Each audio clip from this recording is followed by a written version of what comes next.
Hello everyone, Dekzeh here, back with another narration for the CALLOUS Invitational. This is the winner's bracket one and it's a really hype one. We have Altina, who has been one of my personal favorite players to watch. He wasn't really one of the big favorites at the start of the thing, but has eliminated a few big ones. He eliminated Ben Manaf last round, which I think I narrated actually. And on the other side is just Star Master, which going into the tournament was just the favorite to win it all. Like, everyone voted for him to win it all, and he's just the guy to beat. Yeah, this is super exciting, super high level play.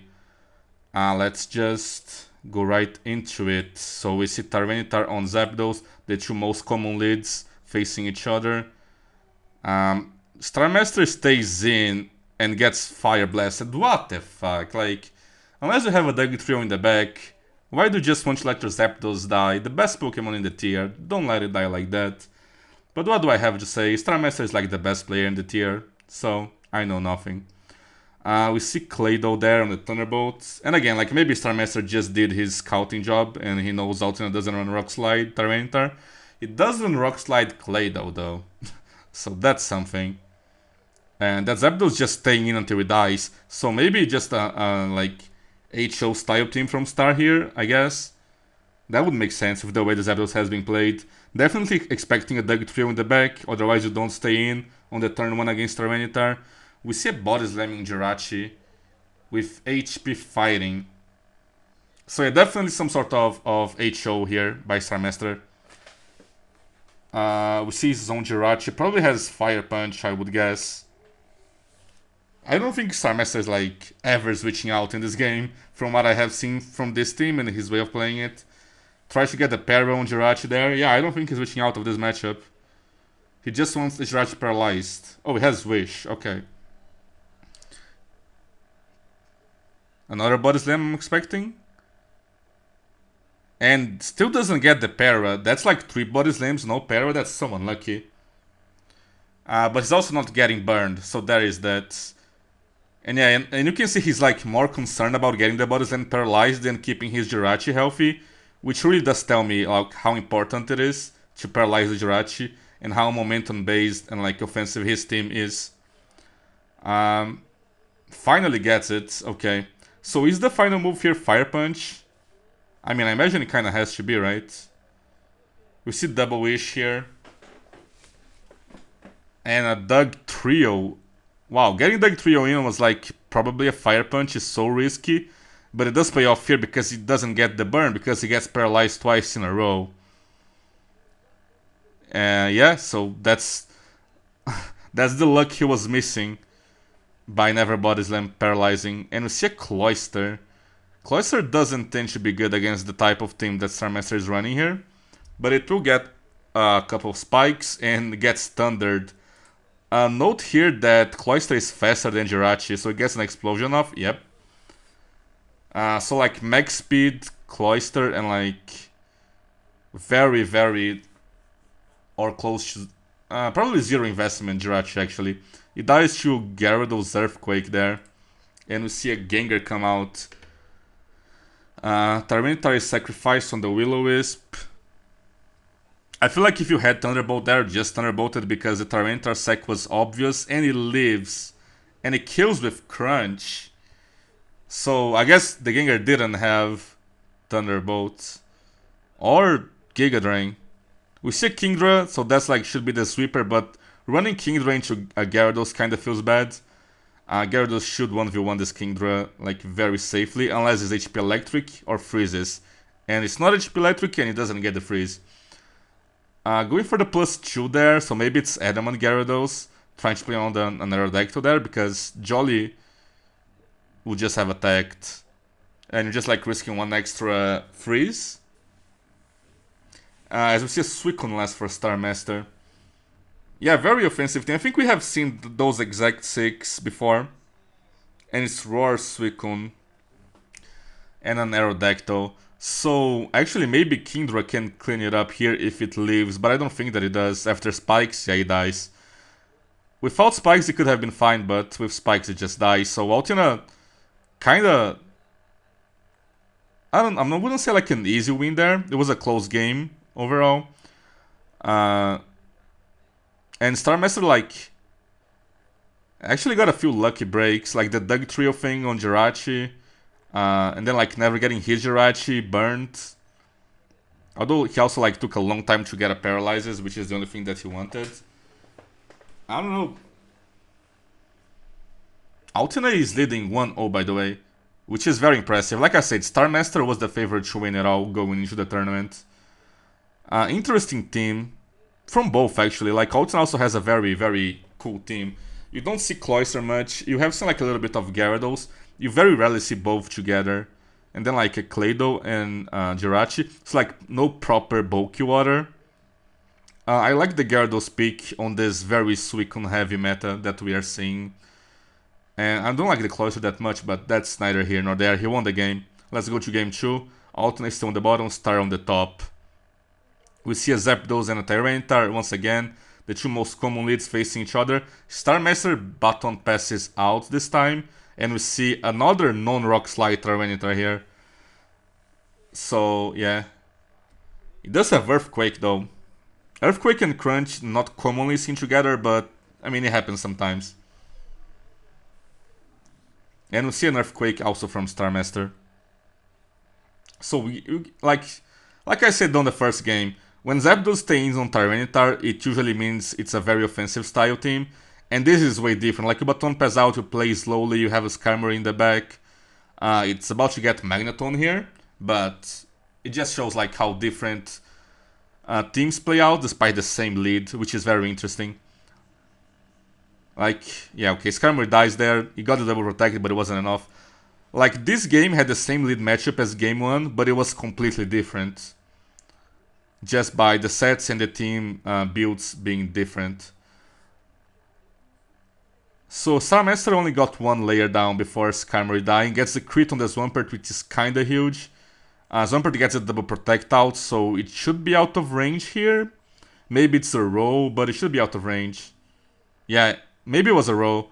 Surf kills with Torrent. I'm not sure it killed with Torrent. I guess it probably didn't kill without the crit there.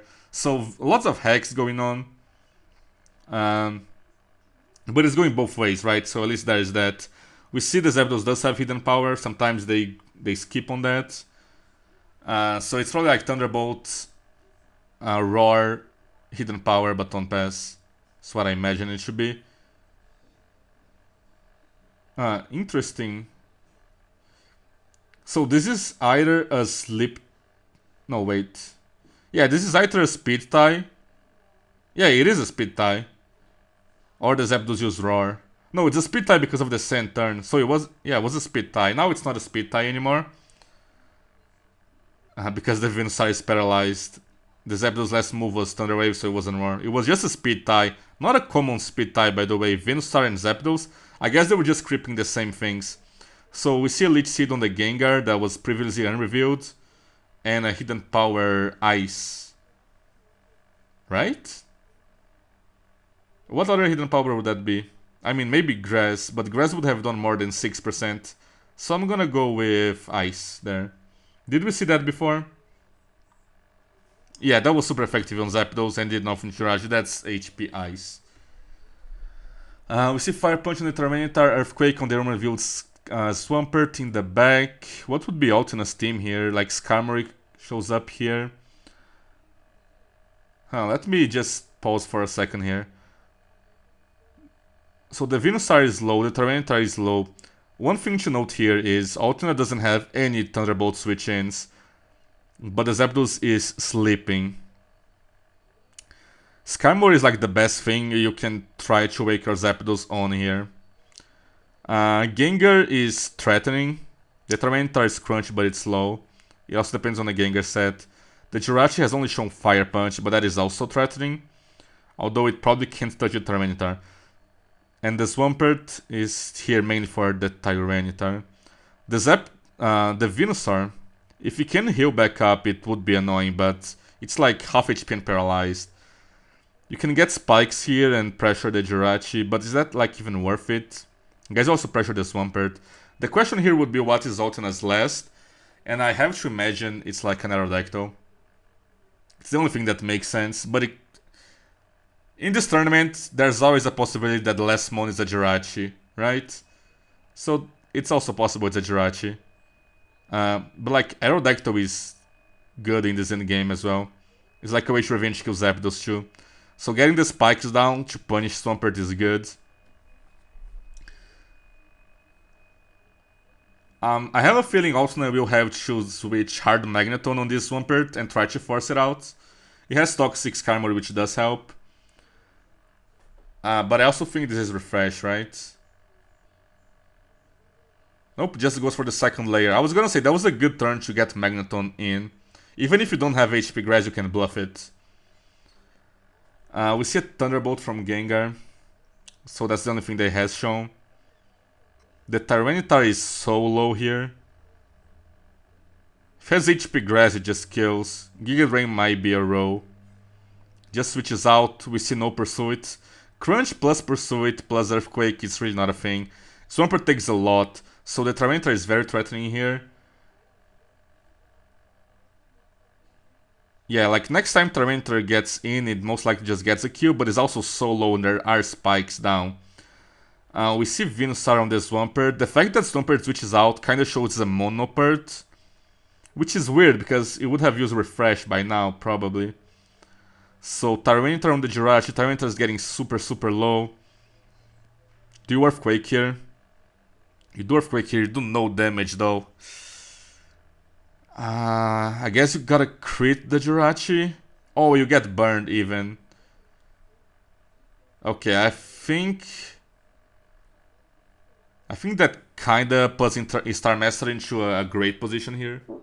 The special defense drop kinda evens it out.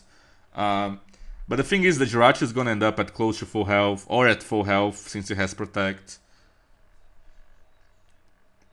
You have one chance to crit it here, which Star Mass don't allow by sacrificing the Swampert. That's a really good play, because Jirachi literally just wins, and you don't wanna risk getting crit there and losing the game. It's something that you really gotta play around in this situation. Like, crits are not that unlikely. Pokemon players would try to believe that crits are a curse that only happen when they have the game on and the gods decided they shouldn't win, but crits are like 1 in 16. It's like 6%, it's not that unlikely. And yeah, I mean, the Magneton being faster here is kinda huge, but in not having Thunder Wave, it's kinda bad at the same time. I almost wonder if you just go for the Thunder Wave if you have it. I guess you don't have it and you don't crit it.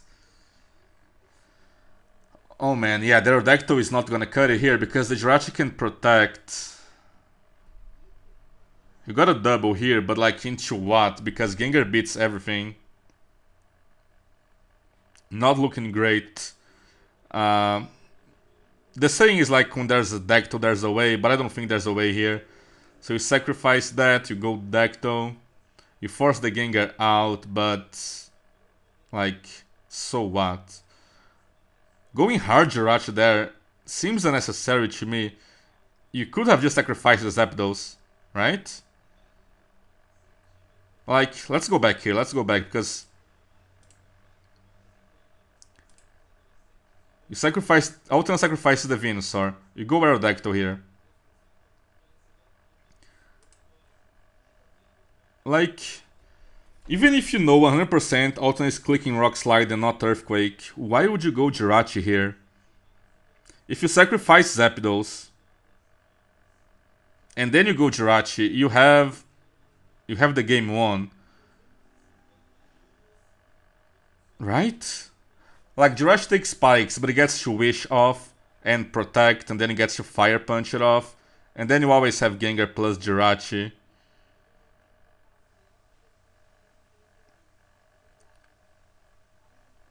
Yeah. And like, Zapdos is asleep, it's not doing anything. I feel like this was just a bad play by Star Master. I could be missing something here. Like, as unlikely as it is for Altina to click Earthquake here. If Altina Earthquakes the Jirachi here, then Altina wins, And the Star Master didn't have to risk that. Sacrificing the Zapdos there gave him the win for mostly free. Because then you can go Jirachi, you wish on the switch to Skarmory, you protect, Jirachi's back to full health, and you can stay in on Skarmory and spend Fire Punch. If Altina goes to Ardactyl, you have Protect to Scout, and you have the Gengar to switch into an Earthquake. I don't know, like, I don't agree with that. You should have just sacrificed the Zapdos there. It's sleeping, not even doing anything. And like, by switching to a Rock Slide, you also risk Rock Slide flinching and critting. Which, again, didn't happen, but could have happened. And I just feel like he had a safer win by sacrificing the Zapdos. Like, even if he knew it was Rock Slide, it was still better to go Zapdos, I feel like. So just protect and then Fire Punch. And this is like the same in-game situation. Not just spam Fire Punch, is the same thing. Just protect and scout and you have 2 Earthquake immunities. I don't know.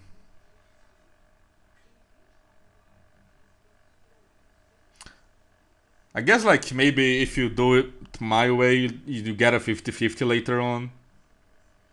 But the thing is, you never need to have Gengar in. Yeah, I still don't agree. I still don't agree. Skarmory protects here. I feel like Aerodactyl can take one Thunderbolt. I guess if it's offensive Gengar, you cannot. Let's see. Yeah, he just dies. This looks like a very offensive Gengar. And they say they're GG's and Starmaster wins. I mean, who am I to criticize his plays there, but I think he had a safer win. Regardless, tied up the series, let's go into game 3. Again, Altina on the bottom, Starmaster. Okay, so they do change leads. We have seen 2 Tyranitars by Altina and 2 Zapdos by Starmaster, so they do change leads here. Metagross lead on Tyranitar usually favors Metagross, but it's not that simple. We see a Protect on Explosion.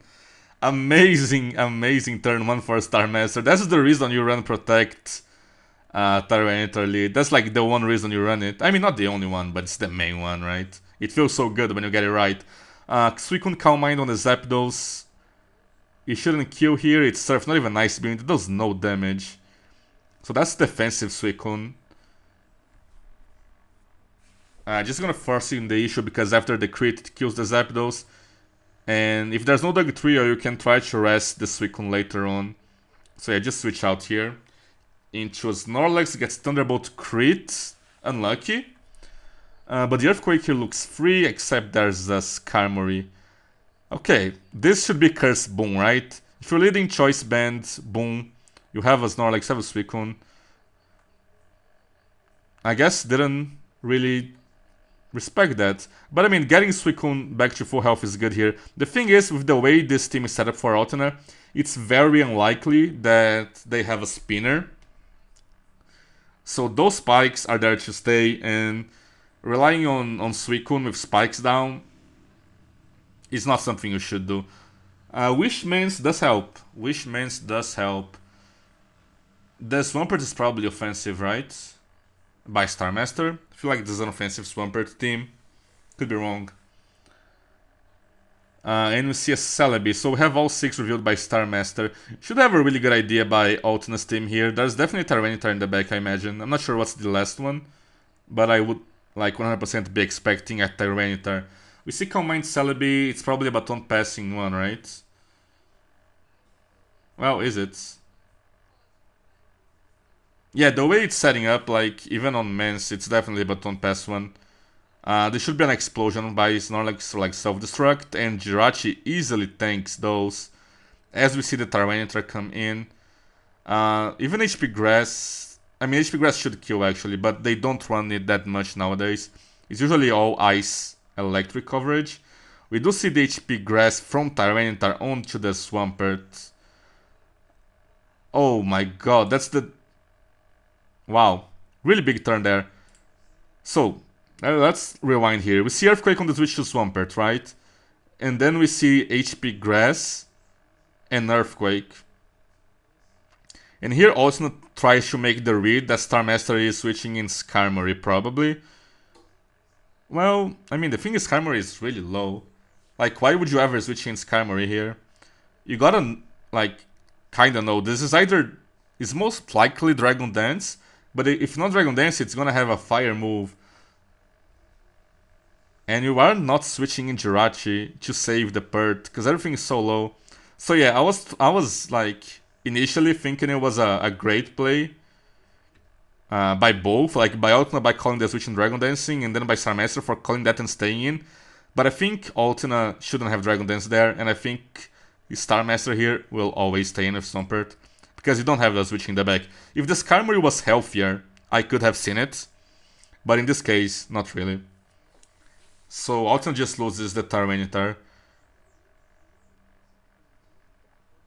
Maybe that's okay, because it gives you the free Suicune switch in, right? Is it Crocoon? If it is, it's a kind of a threat. But then again, the Celebi kind of puts a stop to that. We see an Earthquake crit there. I think Starmaster is just trying to get some leftovers on his Swampert before going Celebi, as he wakes up and rests. So what's the Celebi set? Is it just Psychic HP Fire? Are we gonna see a Calm Mind War here? I feel like we will. Not sure if this... Maybe this is Giga Drain HP Fire, but even then that doesn't always beat Suicune because of pressure. And like... What do you Baton Pass into that beats this? Nothing. It does have Giga Drain, so that's 2 Giga Drains used. I feel like as Altina here, you gotta call the Calm Mind and Calm Mind yourself.